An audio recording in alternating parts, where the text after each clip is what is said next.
Good evening, ladies and gentlemen. As we all know, America is often an unpredictable and wacky place.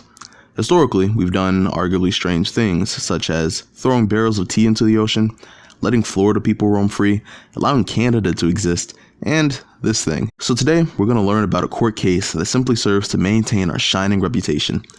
This is a story of how a guy almost got away with legally mailing people porn, also known as Miller v. California. Our story begins with the big man himself, Marvin Miller. Miller was the proud owner of a mail order business that sent out pornographic films and books. Now, I'm no expert, but I'm pretty sure that the lack of internet in 1971 made any form of porn a fairly scarce and profitable commodity. Miller must have also known this because his first idea was when running this business was to advertise it like crazy. Unfortunately, this idea was a bit of a double-edged sword, because while having most Americans know about your company is a great thing, having 5 brochures be sent to a restaurant in Newport Beach and having the owner's mother freak out about it isn't so good for business. After the incident, Miller was promptly arrested and was tried in front of the Superior Court of Orange County. After reviewing the evidence, the jury found him guilty of breaking California Penal Code 666.2a. Miller appealed to the appellate division of the Superior Court and essentially argued, This is my art. Some may call it obscene, but I call it treasure. Treasure that must be shown to the world. Now, if you can look at this and say it is utterly without redeeming social value, then it's no wonder your wives all left you. Goodness gravy.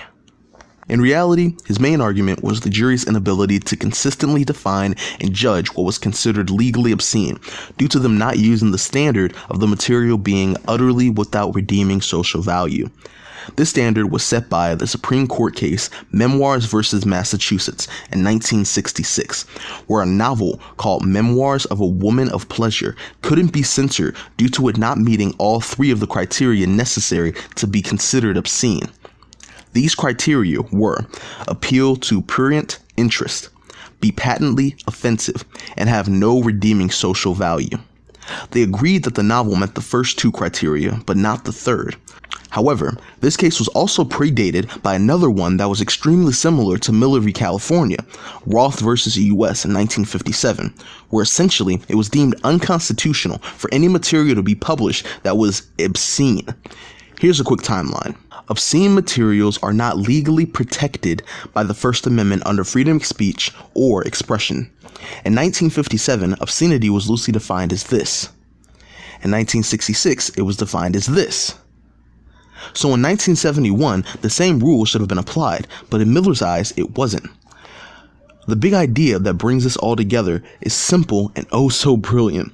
Due to Miller's certiorari being approved to be seen by the Supreme Court, he had a way to make the 9 justices look at porn and legally decide if it had any social value. It's beautiful. The funniest part about this entire case is that it was argued in January of 1972, re-argued in November of the same year, and wasn't decided until June of 1973. This essentially means that it took a group of old men over a year to look at some porn brochures and decide whether or not it could be considered obscene. Now, you could say that the judges had other cases and that this one was very nuanced and had a lot of factors going into it that made coming up with a decision difficult, but you can't tell me, Mike, you cannot stand there with your smug little perfect beard and tell me that this conversation didn't come up at least one time during the 1.5-year time period that they used to come up with a decision. All right, everyone has gone home. We must have gone over this material 1,000 times. The guys and I really need you to work with us here, okay? Okay. Can we agree that this is prurient? Oh, most definitely. And that most people in America would find it offensive. I can get behind that. And that when it comes to advancing society overall, it has little to no redeeming social value. You see, man, that's where you got me. Oh my God, are you kidding me? Can you blame me? You do this every time. Look at those breasts. It's been over a year. You know what? I even have evidence for this being the case.